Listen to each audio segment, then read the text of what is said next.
Kumusta inyo mga cancer? Ako nga pala si Paulis Pangkalawakan. Meron ako nakitang hindi kaaya-ayang YouTuber na gumagawa ng mga Pinoy social experiments, di ba? Social experiment lang to, hawag yung seryosohin. Ayokong tumulong sa kanyang YouTube algorithm. Na totoo lang. Like, alam ko naman, minsan nagkakamali. Pero nakita ko more than one yung kanyang ginawang ganito. So, yung kanyang channel, ilalagay natin sa pangalan na si K for kalokohan. Yung kanyang buong channel ay talagang puro social experiments. Meron naman siya mga ginawa dito na may sense, pero meron dito isa, dalawa na sobra nung pinanood ko. Nakita ko dito mga medyo irresponsable na mga videos, irresponsableng pag-e-experiment ko. Kumbaga, mahilig ako sa mga experiment kasi doon mo malalaman kung under those circumstances, ano ang gagawin ng isang Pilipino. So, panoorin natin saglit para malaman yung sinasabi kong sukot. Ito yung una yung social experiment ay, anong gagawin mo pag may lumapit sa'yo na tao na sabi niya, ninakaw lang to ng friend ko na phone, pero binibenta ko sa'yo na mas mura. Pero hindi ako yung nagnakaw siya yung kaibigan ko. Anong gagawin mo? Te, excuse me te, cellphone 300 na lang, bagong-bago. Mga gusto ninyo. Para lang makauwi na ako ng Laguna, te. Hindi ko alam yung password kasi ninakaw yan ng friend ko, pero hindi naman ako nagnakaw yan. Pandagdag lang pangkain. Sundan na kasi yung hindi sa 300. Kung 100, bibilhin nyo? Alright, sige, patayin muna. Teka lang, actually, eksperimento to, social experiment. Wow! Wow! Nani? Bumili lang, kahit nakaw siya, ba't gusto niya siyang bilhin?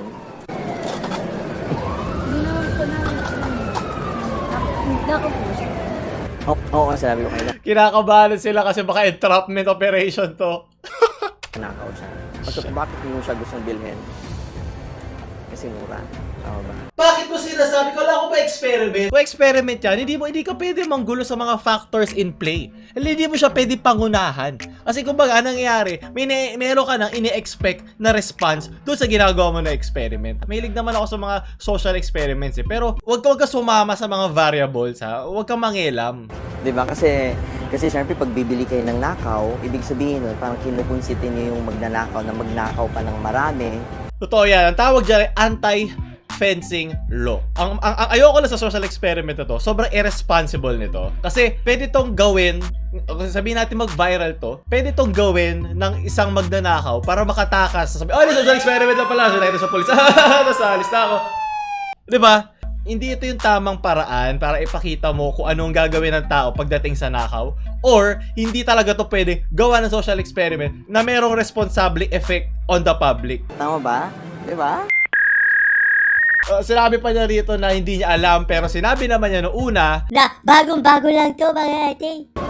Nako po siya. Oo, sabi ko kayo na. Cellphone 300 na lang, bagong-bago. sinabi niya muna bagong-bago, as after a while sinabi niya nakaw lang to. Ano ba talaga? Bagong-bagong nakaw? 200 na lang. Talagang gusto ko lang umuwi ng Laguna sana. Ninakaw ng friend ko to, hindi naman ako nagnakaw. Pero, 200, bagong-bago. Ayaw lang, bullshit Hindi naman to. malalaman eh. Oo, para makauwi na kami Laguna. Sana nang hingi na lang kayo ng mamasahe.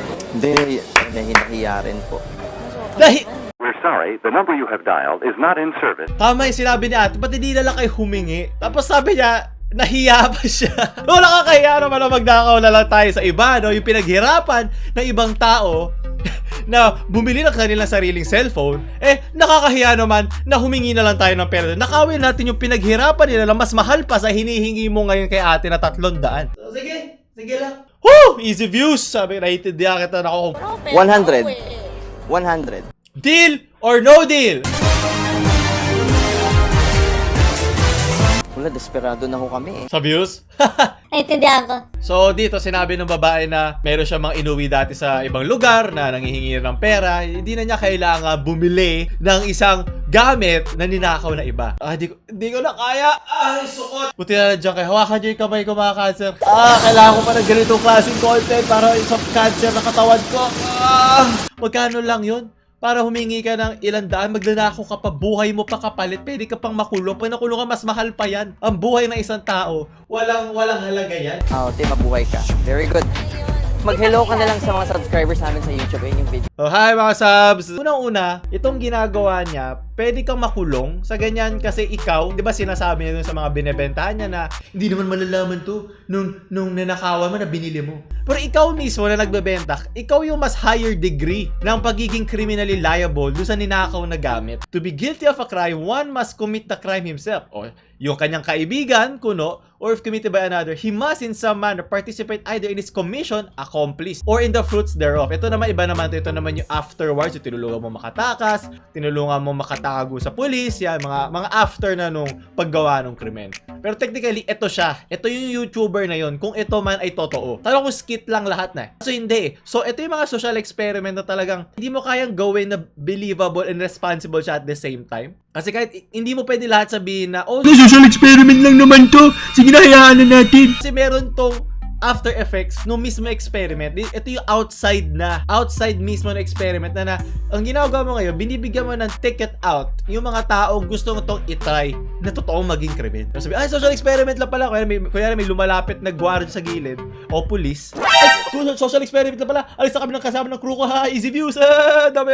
Yung mismo binenta mo, pwede siyang makasuhan. Pero syempre, kailangan mo ng proof ng mukha niya, identification, ganyan. Eh syempre, kung isa kang sketchy na magbebenta sa mga ganyan tao na ninakaw kunyari ng kaibigan mo, hindi mo hingin yung pangalan niya at sigurado ako walang tanga magsasabi ng pangalan nila. Ikaw na nasa recording na binili niya yun, eh pag yun nakita nung nanakawan, pwede kang kasama sa kakasuhan.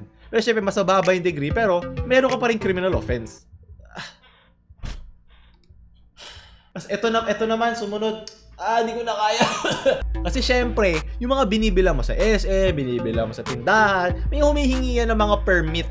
Permiso sa kanilang barangay, sa gobyerno, para makapag-conduct ng kanilang operasyon. Pero yan, yung mga lumalapit sa kalsada sa inyo, wala yung permit. So kumbaga, hindi alam nung nakatataas kung ano man yung mga binebenta niya, kung fit for distribution or legally obtained, like hindi smuggled or anything. Kaya siya delikado. Pag ikaw nandun ka sa circumstances na yon, na nandun ka sa labas, nakatayo ka lang, hindi naman to bilihan ng mga gamit, di ba? Biglang may lumapit sa'yo na sketching kalbo, kasi sinabi niya na, okay. Ignorance of the law excuses no one, di ba? So, hindi porket hindi mo alam yung batas, eh, magically hindi na to tumatalab sa'yo. Responsibilidad mo yan bilang isang citizen para malaman mo yung mga batas na ginagalawa mo sa bansa mo, okay? Gusto ko singhutin yung libag ko, guys. Gusto ko nang, ayoko na.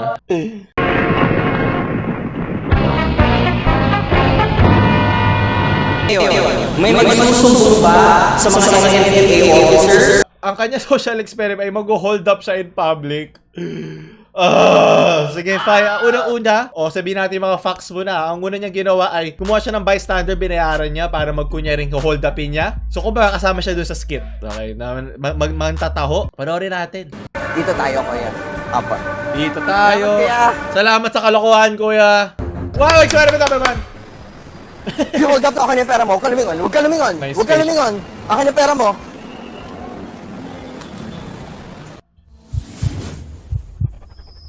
So, nilalagay niya ng heartbeat. Nakakatakot. Oh my God, merong pwedeng mamatay. Kitang-kita pa rin kung sino siya eh. Hindi to safe. Ano pa rin to? Privacy pa rin to. Ako ka binablur yung buong mukha eh. So, una-una, mali pa, sketchy pa rin to. Hindi ganyan mag-blur. Kitang-kita pa rin. Pwede pa rin ma-identify kung sino yan, no? Sa tamang pixel, sa tamang pili ng frame.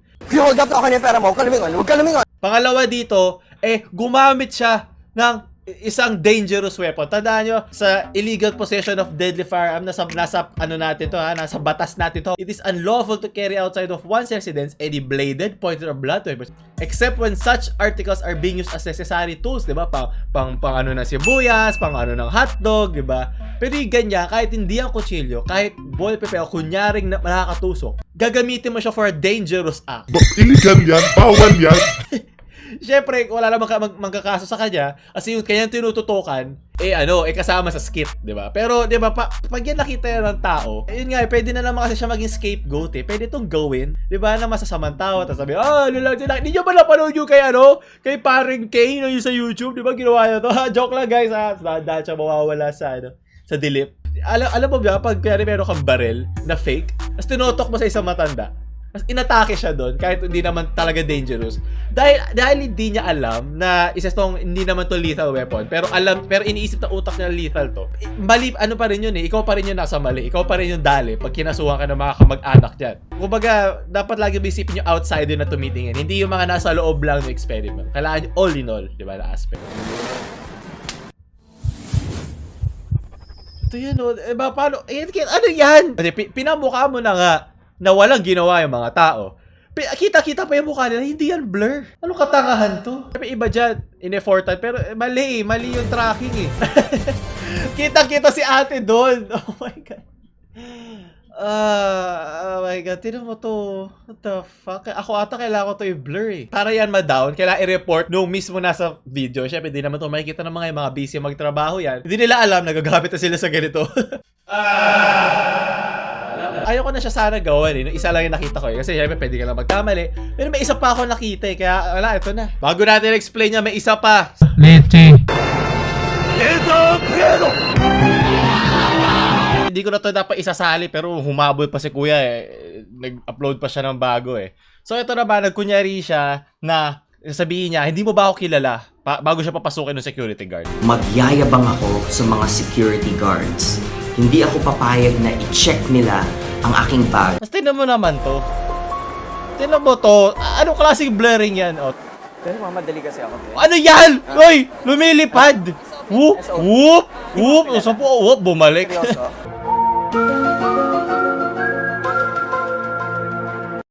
Within that time frame, pwede itong, kunyari nakita to nung may-ari ng mall or nakita to ng isang branch manager. Irresponsable na, pwede siya matanggalan ng trabaho sa ginawa mo. Sana man lang, di ba, kung ganito kasimple lang naman yung gagawin mo, at least yung effort and time mo man lang, ilagay mo dun sa editing. Anak ng betlog naman. Para sa views, mawawala ng trabaho yung ibang tao. Hanap buhay nila to. Mga simpleng mamamayan lang yan. Sige, mag-edit ulit ako. Okay, hindi ito yung tamang paraan ng paggawa ng social experiment. Meron siya ibang ginawa na okay. Walang problema. Oh. Masaya, simple lang, di ba? Walang delikado. Walang pwede kang makasuhan.